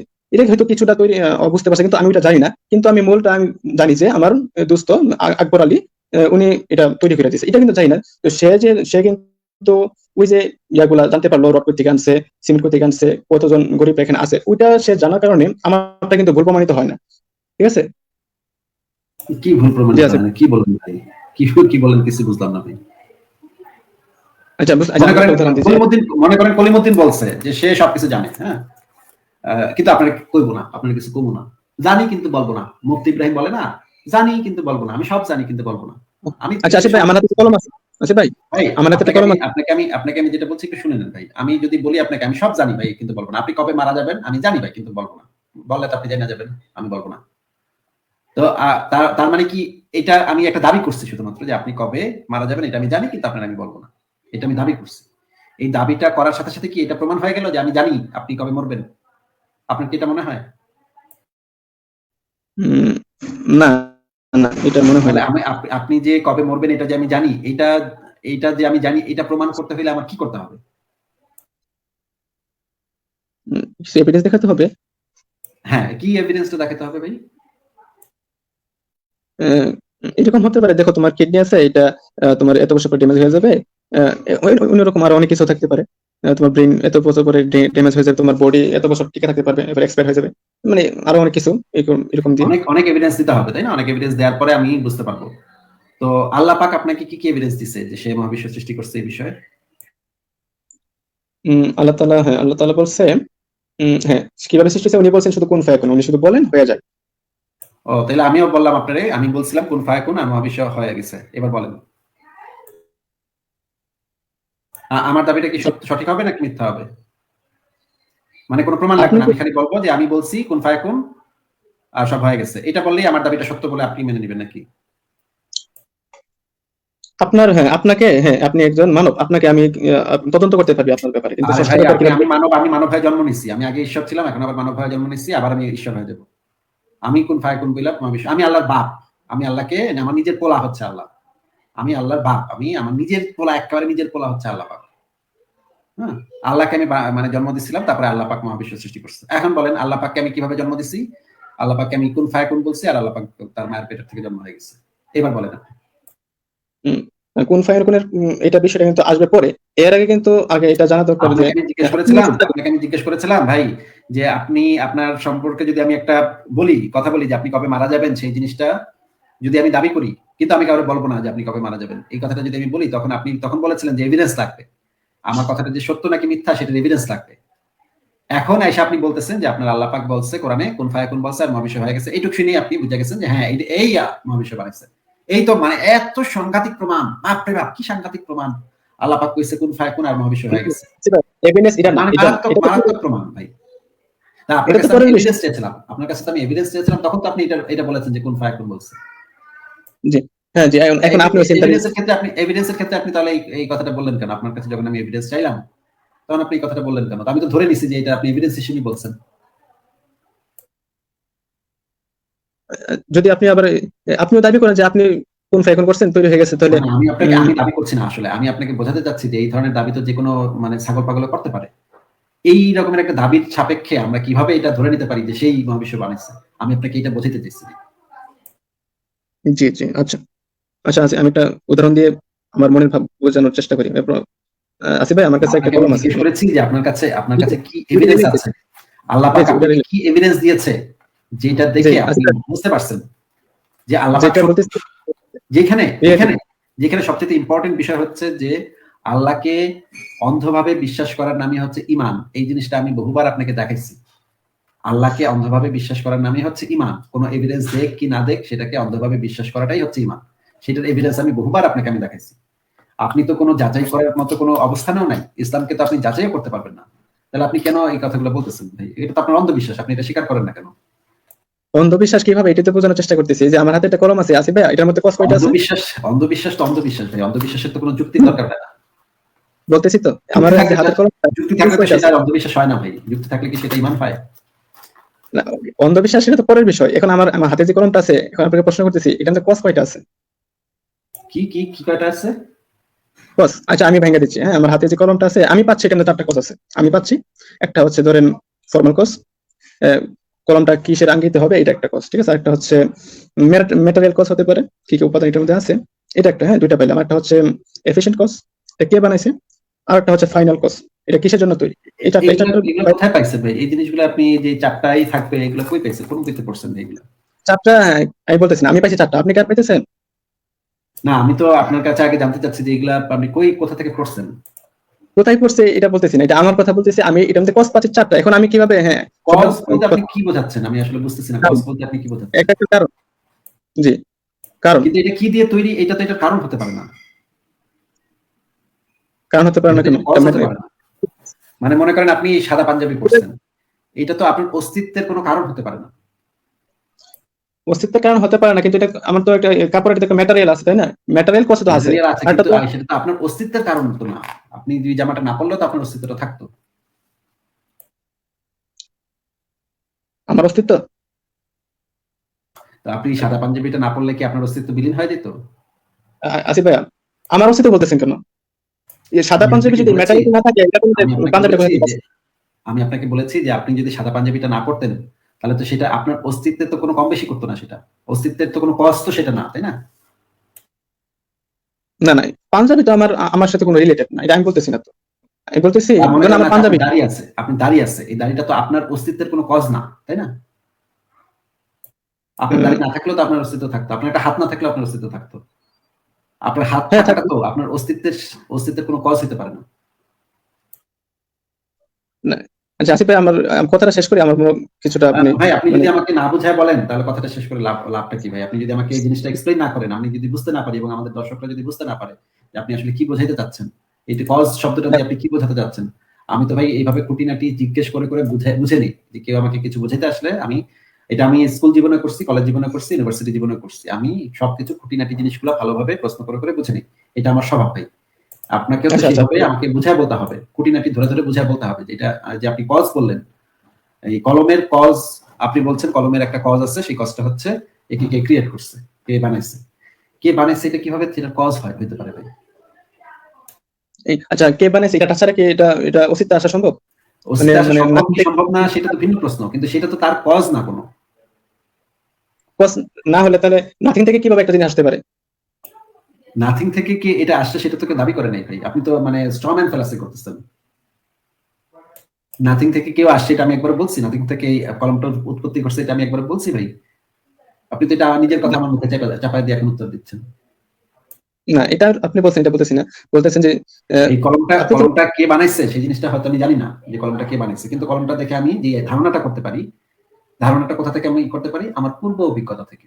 কারণ আমি ছোটবেলা থেকে দেখে আসছি যে কলম জিনিসটা একটা বানাইতে হয়, জিনিসটা একটা বানাইতে হয়। কিন্তু আমার টেবিলের উপর যদি কেউ একটা পাথর রাখতো বা একটু পানি রাখতো, তাহলে আমি কখনোই এটা ভাবতাম না যে এই পানিটাকে কেউ বানাইছে, কোন একটা ফ্যাক্টরিতে পানিকে বানানো হচ্ছে, অক্সিজেন এবং হাইড্রোজেনকে একত্রিত করে পানি তৈরি করা হচ্ছে। বা একটা পাথরকে যদি আমার টেবিলের উপর থাকতো, তাহলে আমি ভাবতাম না যে সিলিকন, তারপর মাটি, তারপরে লোহা, ম্যাগনেসিয়াম এগুলা দিয়ে মাখায় মাখায় একটা পাথরকে বানাচ্ছে। এটা আমি কখনোই ভাবতাম না, কারণ আমার অভিজ্ঞতার ভিতরে এই ধরনের কোনো জিনিস নাই যে কেউ পাথর কোনো ফ্যাক্টরিতে পাথর বানায় বা কোনো ফ্যাক্টরিতে পানি বানাচ্ছে। এই জিনিসটা আমার অভিজ্ঞতার ভিতরে নেই। আমার টেবিলের উপর যদি কেউ এক কাপ কফি রাখে আর এক কাপ পানি রাখে, আমি এটা বুঝবো যে কফিটা কেউ বানাইছে, পানিটা কেউ বানায়নি।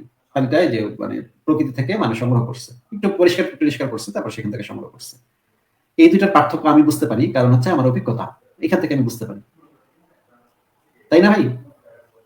যে আচ্ছা আসিফ ভাই, যে এটা বুঝতে পারছি। আচ্ছা আসিফ ভাই, আমার এই কলমটা এই জিনিসটা যদি আপনি বুঝতে পেরে থাকেন, তাহলে আপনার কাছে কি এরকম কোনো অভিজ্ঞতা আছে, পূর্ব অভিজ্ঞতা আছে যে পাহাড়কে কেউ বানাইছে, সমুদ্রকে কেউ বানাইছে, এরকম কোনো পূর্ব অভিজ্ঞতা আছে? যদি না থেকে থাকে, তাহলে আপনি কেন সেটাকে কেউ বানাইছে এই ধারণাটা ধরে নিচ্ছেন?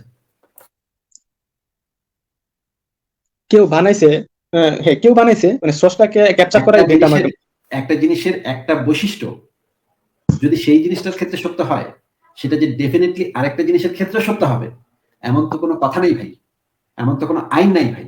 আমার টেবিলের উপরে এক কাপ কফি আছে আর এক কাপ পানি আছে। আমি যদি বলি যে এই কফিটাকে কেউ এটার যে ম্যাটেরিয়াল গুলো আছে সেগুলো কেউ সচেতন ভাবে, ইচ্ছাকৃত ভাবে, কফিটার ভিতরে কি কি আছে? পানি আছে, কফি আছে আর চিনি আছে। এই তিনটা জিনিস পরিমিত পরিমাণে দিয়ে এই জিনিসটাকে বানানো হয়েছে। এইটা কফির ক্ষেত্রে সত্য। কফির ক্ষেত্রে সত্য হচ্ছে একটা সচেতন সত্তা, ধরেন আমি নিজেই বা আমার বউ, পরিমিত পরিমাণ চিনি, পরিমিত পরিমাণ কফি এবং পরিমিত পরিমাণ পানি গরম করে এই কফিটা বানাইছে। এইটা এই কফিটার ক্ষেত্রে সত্য। এই যে এই জিনিসটার ক্ষেত্রে যে জিনিসটা সত্য, আমি তো ডেফিনেটলি বলে দিতে পারি না এটা পানিটার ক্ষেত্রে সত্য হবে। আমি তো এটা বলতে পারি না যে পরিমিত পরিমাণ হাইড্রোজেন কেউ নিয়ে, অক্সিজেন কেউ নিয়ে পানিটা বানায় তারপরে এখানে নিয়ে আয়না রাখছে। এটা তো আমি ওই পদার্থটার ক্ষেত্রেও এই একই সূত্র অ্যাপ্লাই করতে পারি না ভাই। একই সূত্র যদি অ্যাপ্লাই করতে হয়, তাহলে তো আমার সেই প্রমাণটা দিতে হবে যে এই জিনিসটা এই কফির ক্ষেত্রে যেমন সত্য, এইটার ক্ষেত্রেও সত্য। এই প্রমাণটা যদি আমি না দিতে পারি, তাহলে তো আমি এই জিনিসটা বলতে পারি না যে কফিটার ক্ষেত্রে যেটা সত্য সেটা পানিটার ক্ষেত্রে সত্য হবে। এটা তো আমার পক্ষে বলা সম্ভব না। আচ্ছা ঠিক আছে, আপনি কফির কথাই বললেন, ঠিক আছে কফির কথাই যাই। এই যে কফি কফি আমি যেটা আচ্ছা বলেছি ভাই, আমি যেটা বলেছি ভাই, সেটা কি আপনি কিছু বুঝেছেন ভাই? জি, আপনি কিছুটা অ্যানালজি করার চেষ্টা করছেন, মানে না, আমি কফিটা অ্যানালাইসিস করার চেষ্টা করেছি, আমি এই বিতর্ক শেষ করে দিয়েছি। আমি এই বিতর্ক শেষ করে দিয়েছি। আপনার যদি না বুঝে থাকেন সেটা একটা খুবই দুর্ভাগ্যজনক ব্যাপার হবে। লজিক্যাল পারসন ভাই, আপনি কি কিছু বলবেন এই বিষয়ে? হ্যাঁ, উনি আসলে আমার ধারণা উনি মানে বোঝা শোনার পরেও নিজের কথায় বা নিজের ওই গোড়ামিতা, ওই গোড়াটা ধরে কেন বসে থাকতেছেন, হ্যাঁ গোড়াটা কেন ছাড়তে পারতেছেন না সবকিছু বোঝার পরেও। আপনি বলতেছেন 2+5=7, উনি বলতেছেন হ্যাঁ আমি বুঝছি, কিন্তু 2+5=13। এরকম কেন কথা উনি কেন বলতেছেন, এটা আমার মনে হয় আমি তো বুঝতেছি না, অন্য কেউ বুঝতেছে কিনা আমার সন্দেহ হচ্ছে। লজিক্যাল ভাই। আচ্ছা আসিফ আচ্ছা, ভাইয়া, মইনুল ভাই, আমি মনে করেন আমার টেবিলের উপরে এক গ্লাস পানি আছে, আর আমার টেবিলের উপরে একটু পারদ আছে, হ্যাঁ। আমি জানতে পারলাম যে পানিটা তৈরি করা হয়েছে হাইড্রোজেন এবং অক্সিজেন দিয়ে। যেহেতু আমার টেবিলের উপরে পানিও আছে, পারদও আছে, সেহেতু কি আমি এটা বলতে পারি যেহেতু পানিটা হাইড্রোজেন এবং অক্সিজেন দিয়ে তৈরি হয়েছে, সুতরাং পারদটাও ভাই হাইড্রোজেন এবং অক্সিজেন দিয়ে তৈরি হয়েছে, এটা কি আমি বলতে পারি? না না, এটা হবে না। তবে কেন কেন বলতে পারবো না কেন? অবশ্যই বলতে পারি ভাই, বলবো না কেন? অবশ্যই পারদটা ভাই পানি এবং হাইড্রোজেন এবং অক্সিজেন দিয়ে তৈরি হয়েছে নাকি ভাই? কি বলেন আপনি? দুইটা দুই জিনিস না। না না, তাহলে ওই যে পানিটা তো আমি দেখাই, আমি তো প্রমাণ করলাম যে পানিটা যেহেতু হাইড্রোজেন এবং অক্সিজেন দিয়ে তৈরি হয়েছে, তাহলে পারদটা কি দিয়ে তৈরি হয়েছে? পারদটা ওই আচ্ছা, হাইড্রোজেন এবং অক্সিজেন দিয়ে তৈরি হবে। আমার একটা লাস্ট কোয়েশ্চেন, এর এই প্রশ্নের উত্তরটা দেন আগে, এই প্রশ্নের উত্তরটা আগে দেন ভাই। যেহেতু পানি হাইড্রোজেন এবং অক্সিজেন দিয়ে তৈরি হয়েছে, সেহেতু ডেফিনেটলি আমরা বলতে পারি যে পারদটাও নিশ্চয়ই হাইড্রোজেন এবং অক্সিজেন দিয়ে তৈরি হয়েছে। এটা আমি কেন বলতে পারবো না ভাই, বলেন তো? কারণ পানি পানি তো একটা জিনিস, আর আপনার পারদ তো আরেকটা জিনিস, দুইটা ভিন্ন।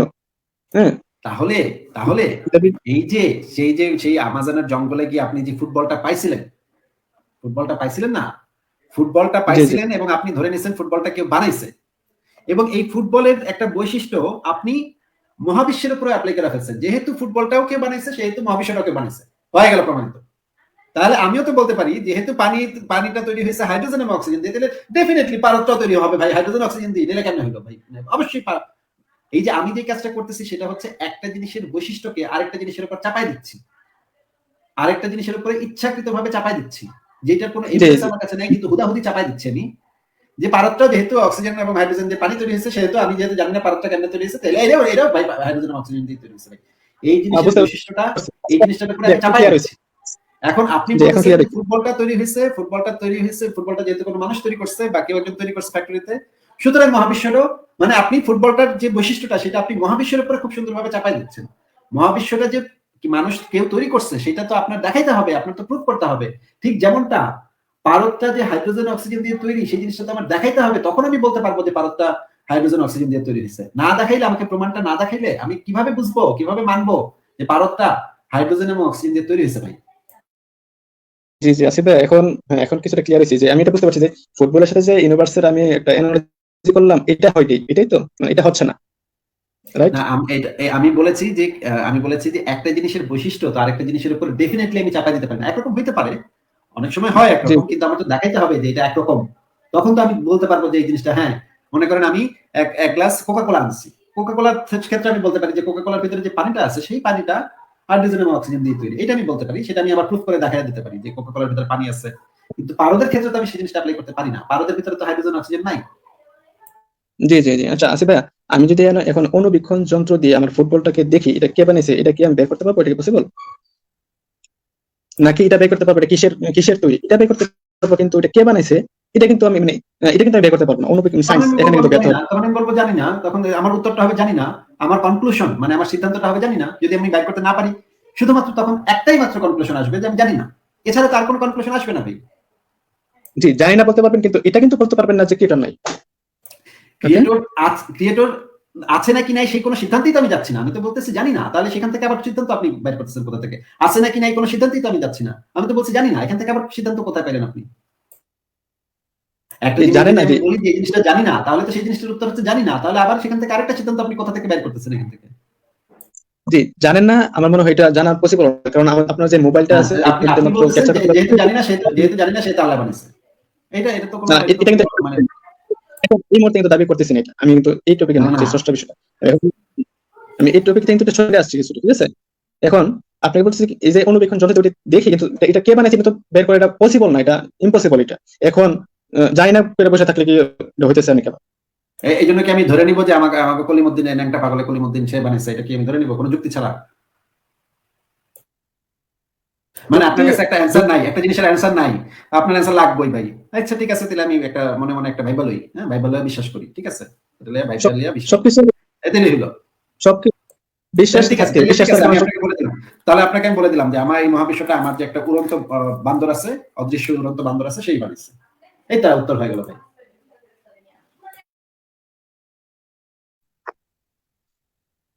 যে এখন হ্যাঁ, আপনি বলো, প্রুফ করেন, আপনি বলবেন, আচ্ছা এখন এটা হচ্ছে এখন ভিন্ন একটা একটা একজন ব্যক্তি বলছে যে মহাবিশ্ব কিভাবে উদ্ভব হয়েছে সেই জিনিসটা সে জানে না। আরেকজন ব্যক্তি বলতেছে না জানি না, এটা কেমনে হয়, না আমি একটা মানে কয়ে দিই, হ্যাঁ, আমার কিন্তু উড়ন্ত বান্দরটাই, অদৃশ্য বান্দরটাই এই মহাবিশ্ব বানাচ্ছে ভাই, হ্যাঁ। এই যে এই দুইটা সিদ্ধান্তের ভিতরে আপনার কাছে কোন সিদ্ধান্তটা আচ্ছা, যৌক্তিক মনে হচ্ছে? যে আপনার বানর কি কোনো মেসেঞ্জার পাঠিয়েছে? বানর সম্পর্কে কোনো কিছু প্রশ্ন করা যাবে না, কোনো কিছু জিজ্ঞাসা করা যাবে না। সে এমন একটা জিনিস যে সম্পর্কে কিছু জানা যাবে না। না আসিফ ভাই, বানরের মেসেঞ্জার হইলো ওই যে গাধা, বানরের মেসেঞ্জার গাধা দেখতেছেন না ছবিতে? কি বলেন বানরের মেসেঞ্জার নাই? এই যে গাধার সামনে মুলা। না, কেউ কি এসে হ্যাঁ, ভাই কেউ কিছু একটা দাবি করলে তো সেই জিনিসটা সেটার সম্পর্কে কোনো প্রমাণ না তো, তাই না? দাবি করলে প্রমাণ হয়ে যায় না। তাহলে কি দাবি করছে কিনা সেটা জিজ্ঞেস করছেন কেন তাহলে? কেউ কি ওই বান্দরের মেসেঞ্জার করে নিজেকে দাবি করছে কিনা এই প্রশ্নটা যে করছেন, কেউ যদি দাবি করে থাকে আর যদি কেউ দাবি না করে থাকে, তা দিয়ে কি গেল আসলো? কারণ দাবি দিয়ে তো কোনো কিছু প্রুফ হচ্ছে না। কেন হচ্ছে না? কেন স্রষ্টা, উনি তো মেসেঞ্জার পাঠিয়েছে, আপনি বলতেছেন আমার বানানটা তৈরি করছে, তো আরে আপনি, ভাই, আমি বললাম আরে আপনার ভাই, বানান। আপনি নিজেই একটু আগে বললেন যে দাবি করলেই তো প্রমাণ হয় না, এই জিনিসটা তো আপনি একটু আগে বললেন। তাহলে কেউ দাবি করছে কি করে নাই সেটা এখানে কি ভ্যালু অ্যাড করতেছে? একটা প্রস্তাবনার পেছনে কেউ কোনো দাবি করে নাই আর কেউ কিছু দাবি করছে, আপনি নিজেই বুঝতেছেন যে কেউ দাবি করলে সেটা সত্য হয়ে যায় না, দাবি করলে সেটা সঠিক হয়ে যায় না। তাহলে আপনি কেন জিজ্ঞেস করতেছেন যে কেউ কি দাবি করছে? ভাই এটার সম্পর্কে কেউ কি দাবি করছে? এই দাবি করলো কি না করলো তা দিয়ে তো সত্য হচ্ছে না। তাহলে তো আপনি দাবি করছে কি করে নাই সেটা কি ভ্যালু অ্যাড করতেছে সেই মানে প্রস্তাবনাটার পক্ষে? না, কোরআনে তো একজন দাবি করছেই যে কুল হুয়াল্লাহু আহাদ আল্লাহুস সামাদ, এগুলো দাবি আছে। ভাই ভাই লজিক্যাল ভাই, আমি মনে হয় না। আচ্ছা আসিফ ভাই, আমি একটু ওনারে বলি ভাই, কোরআনে যে ভুল দাবি করছে ভাই, আপনার তো চ্যালেঞ্জ হয়েছিল, আপনি বোধহয় দেখছেন ওই যে মোহাম্মদ আলামিন বিলিভারের, সে কিন্তু অনেকটা লাইভ করছে এই গাণিতিক ব্যাপার নিয়ে, সম্পত্তির ভাগাভাগি নিয়ে। সেখানেও কিন্তু সে স্পষ্ট করে বলছে যে সম্পত্তির মানে শুধু যদি মেয়ে থাকে, 2 বা 2 এর অধিক মেয়ে থাকে আর কোনো সন্তান না থাকে, সেক্ষেত্রে বাবা হবে 6 ভাগের 1 ভাগ, মাও হবে 6 ভাগের 1 ভাগ। এবং পৃথিবীর সমস্ত স্কলাররা, ইসলামিক যারা বিশেষজ্ঞ, সবাই বলছে একই কথা। অথচ আপনি বললেন যে আপনার ব্যক্তিগত মতামত হইলো এখানে পুত্র থাকলে পাবে বাবা মা 6 ভাগের 1 ভাগ করে। কিন্তু পৃথিবীর সবাই বলছে, শেষ করতে দেন, পৃথিবীর সবাই বলছে যে পুত্র না, এখানে হইলো সন্তান থাকলে। তাহলে সবাই বলছে সন্তান থাকলে, আপনি বলছেন পুত্র থাকলে। এরকম ভাই, আপনি তো ইসলামকে ভাই পচায় ফেলাইছেন ভাই। আপনি সকল আলেম টালেম, পৃথিবীর যত যারা আলেম আছে, যারা কোরআন পড়ে হাদিস পড়ে এবং যত আলেমরা ব্যাখ্যা টেক্কা করছেন, ওই যে বিলিভারের আলামিন সহ সবাইকে এমনি পচায় ফেলাইছেন। এটা এখন কি আমি কান্দরে অভ্যাস করবো চেহারা দেখায় ভাই? পচাই কি পচাই? আমি তো নিজের ব্যক্তিগত অভিমত পেশ করলাম, আমি বলছি এর কি আমি তো সেটা বলতেছি, আমি তো বলি না আপনি পরের অভিমত বলছেন, আমি তো বলছি আপনি আপনার ব্যক্তিগত অভিমত বলছেন। তো আপনার ব্যক্তিগত অভিমত দিয়ে, পৃথিবীর সকল আলেম ওলামাদের কথা বাদ দিয়ে, আপনার ব্যক্তিগত অভিজ্ঞতা দেওয়ার কারণে কি এখন আমি কান্দরে অভ্যাস করবো, নাকি কোরআন হাদিসে যা লেখা আছে, যেগুলো বিখ্যাত আলেমরা অনুবাদ করছেন, সেগুলো নিয়ে আপনি সরি বলবেন যে কোরআনে ভুল আছে? কানে কোনটা হবে ভাই? হ্যাঁ, না এটা নিয়ে, হ্যাঁ, রমজান মাসে আমি একজন মুফতি সাহেবের লোকের কথা বলছিলাম আপনার এই অঙ্কটা নিয়ে, ওনাকে দিয়েছিলাম যে হুজুর আপনি এটা কোনো সমাধান বের করতে পারে কিনা, এটা কয়েকজন এটা নিয়ে লাইভ আলোচনা হয়েছে, এটা সমাধান হচ্ছে না। হুজুর কাছে দিছি, এরপর হুজুর 4 দিন 5 দিন পরে হুজুর নক করছে যে এটার উত্তর আমি পাইছি। পরে হুজুর বলছে কি সমাধান, একটু আলোচনা করে। তো আমাদের এখন পরীক্ষা চলতেছে, আমি এটা পরে দিয়ে আলোচনা করবো। উনি আবার আর কয়েকজনকে দিছি, উনিও দেখতেছেন। আমরা একটা আমার ভিডিওটাও কি দেখাইছিলেন ভাই? আমার এই ভিডিওটা দিলে আপনার কাছে ভিডিওটা কি আছে? আপনার কাছে ভিডিও লিংক দিছিলাম, কি কপি করে রাখছেন কালেক্ট করে? ভিডিওটা আমার ডেস্কটপে আছে, সমস্যা নাই। তো ভিডিওটা আমি কোথাও দিচ্ছি না, মানে আমার সমস্যা হতে পারে, তাই আমি দিচ্ছি না। উনিকে বলবে তুমি আচ্ছা ঠিক আছে, আপনি আপনার সমস্যা হলে আপনি না দেবেন, সেটা আপনার ব্যাপার। কিন্তু ওই যে আপনি বললেন 4-5 দিন হয়ে গেছে দিচ্ছেন, আপনাকে দেবে বলছে। তো আমি আনুমানিক, আমি কি 10 বছরের ভিতর পাবো? আনুমানিক আমি 10 বছর যাবো আশা করি। আসিফ ভাই যদি 10 বছর লাইভ করে বা অন্য কেউ লাইভ করলে, আমি 10 বছর বা 10 বছর বাদ দেবো। আমি আমার যতদিন আমি বেঁচে থাকবো আর যতদিন আপনাকে আমি বিভিন্ন লাইভে যদি দেখি, তাহলে আপনাকে আমি জিজ্ঞেস করতে পারবো তো ভাই? আমার সমস্যা নেই তো জিজ্ঞেস করলে? না, অবশ্যই জিজ্ঞেস করতে পারেন, যেহেতু একটা ডিল হয়েছে। অবশ্যই ঠিক আছে, আমি 4-5 দিনে আমি বিশ্বাস না ভাই, আমি 4-5 দিনে বিশ্বাস না। যতদিন বেঁচে থাকবো আমি ততদিনে বিশ্বাস। আমি যতদিন বেঁচে থাকবো, আপনিও যদি লাইভে টাইভে আসেন, আমি জিজ্ঞেস করবো 4-5 দিন পরেই হোক, আর 4 বছর পরে হোক, আর 40 বছর আর 400 বছর পরে হোক, যতদিন আমি বেঁচে থাকি। 400 বছর পরে বাঁচবো না। ভাই আশা করি একটা রেজাল্ট বের হবে, যেহেতু অনেক আলিম ওলামা এটা দেখতেছে। আশা করি একটা রেজাল্ট বের হবে। তার আগে আমরা একটা আলোচনা করবো, আলোচনা করে এখানে যদি সলিউশনটা হয়, তারপরে আমরা আমি এসে একটা দিন তারিখ ঠিক করে তখন আলিম ওলামা একসাথে বসে একটা দেখি একটু সমাধান হয় কিনা। আর সমাধান কতদিন লাগতে পারে ভাই? আপনার ধারণা, এই যে সিম্পল একটা জিনিস, 3টা মেয়ে আছে, পুরুষটা মারা গেল, তার 3 মেয়ে রেখে, বাবা মা আর স্ত্রী রেখে, এই সম্পত্তির ভাগাভাগি আপনি 4-5 দিন দিয়েছেন। আর আপনাকে আমি এই চ্যালেঞ্জটা জানাইছিলাম বোধহয় আরো কয়েক মাস আগে, তাই না? আপনার কি ধারণা কতদিন লাগতে পারে? সামান্য এই যে পৃথিবীতে তো অনেক পুরুষ এরকম আছে যাদের 3 মেয়ে আছে, বাবা মা স্ত্রী রেখে মারা গেছে ভাই, তারা কিভাবে সমাধান করছে? বা আপনার কি ধারণা কতদিন লাগতে পারে এই সমাধানটা করতে? ওই আলাম মুক্তি দিচ্ছেন আপনার, আমার প্রশ্নটা কি বুঝছেন? আমি বলতেছি কতদিন লাগতে পারে আপনার ধারণা ওদের সমাধান বের করতে? আপনার ধারণা কতদিন লাগতে পারে? বলতেছি একজন মুফতি সাহেব, উনি আমার ওস্তাদ, উনি বলছে আমি একটা করছি, একটা সমাধান বের করছি। আমি বলছি যে সমাধান কি বলছেন করেন, আলোচনা করে। বলছি এখন আমার সামনে পরীক্ষা চলতেছে, পরে আলোচনা করবো, ঠিক আছে? এটা বলছে। আর কয়েকজনকে দিছি। আমি সেটাই তো জিজ্ঞেস করতেছি আপনাকে, কথা তো বোঝেন নাই ভাই। আচ্ছা, তার পরীক্ষাটা কতদিন ধরে চলবে এটা বললেই হয়ে যায়। তার পরীক্ষাটা 10 বছর ধরে চলবে বা 20 বছর ধরে চলবে, তারপরে উনি দেবেন, বা পরীক্ষা চলবে 1 মাস ধরে, তারপরে উনি দিবেন, এইভাবে বলেন আপনি। আমি তো আপনাকে আনুমানিক একটা সময় জিজ্ঞেস করছি। ঠিক করবো। ওদের সাথে কথা বলে যে আপনাদের কখন ফ্রি আছেন, এখন যদি না হঠাৎ করে বলি, আমি যখন কথা দিয়ে দিয়েছি 100 রাজিকুল ভাই, আমার মনে হচ্ছে না উনি আসলে সেইটার সমাধানটা আনতে আদৌ পারবেন কখনো, এটা আমার মনে হচ্ছে না আসলে। কিন্তু এখন যদি আপনি ওনাকে এভাবে প্রেসার ক্রিয়েট করেন তাহলে না উনি তো আসিফ ভাই, উনি তো এইটুকু বলা উচিত যে পরীক্ষার কথা বলতেছেন, তাহলে পরীক্ষা চলবে 6 মাস ধরে বা 1 মাস ধরে বা 3 মাস ধরে বা 2 মাস ধরে, একটা কিছু তো বলবেন। আনুমান টেন্টেটিভ একটা ডেট দেবেন, সম্ভাব্য তারিখ, সম্ভাব্য সময়। টেন্টেটিভ ডেট দিতেও তো সমস্যা হওয়ার কথা না। যেমন আমি যদি বলি আসিফ ভাই 70-80 বছর বাঁচবে বা 100 বছর বাঁচবে, এটা তো একটা সম্ভাব্য সময়, এটা তো বলাটা কঠিন কিছু। আর যদি বলি আসিফ ভাই 500 বছর বাঁচবে, সেটাও বলতে পারি, এটা বাস্তবে হইতে পারে, না হইতে পারে। হ্যাঁ, কিন্তু একটা আনুমানিক ধারণা কিন্তু কখনো 500-700 বছরের মধ্যে উনি এটা সমাধান বের করতে পারবে বলে তো আমার মনে হচ্ছে না। এবং ভাইয়া, উনি নিজে এটা বুঝতেছেন, উনি নিজে এটা জানেন যে এটা সমাধান করা সম্ভব। আপনারা আচ্ছা আসিফ ভাই, আপনারা হয়তো অনলাইনে বিষয়টা বুঝতে পারছেন, কিন্তু অফলাইনে যে কি কি একটা ঝড় বইতেছে, এটা আমি কিছু অনুভব করতেছি। অনেক কিন্তু অনেক বড় বড় জায়গায় এগুলো চলে গেছে, ঠিক আছে? মানে গেছে তো, সেটা আপনি গবেষণা বললেন ভাই, করতেছে। এক কথা কতবার বলবেন? আপনি তো বললেন আপনি মুক্তি টুক্তি অনেকের কাছে পাঠাইছে, সেটা তো আমরা তো শুনলাম, আমরা বুঝলাম। আমি একটু শুনি, এখন প্রশ্ন হলো অফলাইনে কি ঝড় চলে যাচ্ছে একটু শুনি তো। মাইনুল ভাই বলেন তো কি ঝড় হচ্ছে শুনি। যে সিফাত সাহেব ওই দিন লাইভে আসলো, তারপরে ওনার সাথে এইভাবে কথা হইলো, তারপর উনি যে ওইটা যে ইঞ্জিনিয়ার, ওনার সাথে কথা বলে। আর আমি দিচ্ছি একজন মুফতি সাহেব, উনি মাদ্রাসা শিক্ষক, ওনার কাছে দিলাম, উনি গবেষণা করতেছেন। আরেকজন আছে আবার একজন ম্যাডাম আছে, ওনার কাছেও দিছি, উনিও গবেষণা করতেছে। এরপর আমরা একসাথে বসে মাইনুল ভাই, ওনাদের কি প্রশ্ন করছিলেন আপনি? কিভাবে ভাগাভাগি করতে বলছিলেন? ওই 3 কোনটা ছিল, বাবা মা স্ত্রী ছিল, এইভাবে বলছিলেন প্রশ্নটা? জি জি, আপনি যেভাবে দিয়েছেন ঠিক এভাবে আমি অঙ্কটা আচ্ছা, মানে আচ্ছা, ঠিক আছে, সুন্দর সুন্দর। তাহলে তাহলে আপনার কি মনে হয় ভাই, আগামী কতদিন আপনি একটা দিন বা মাস বা বছর একটা কিছু বলতে পারবেন আনুমানিক?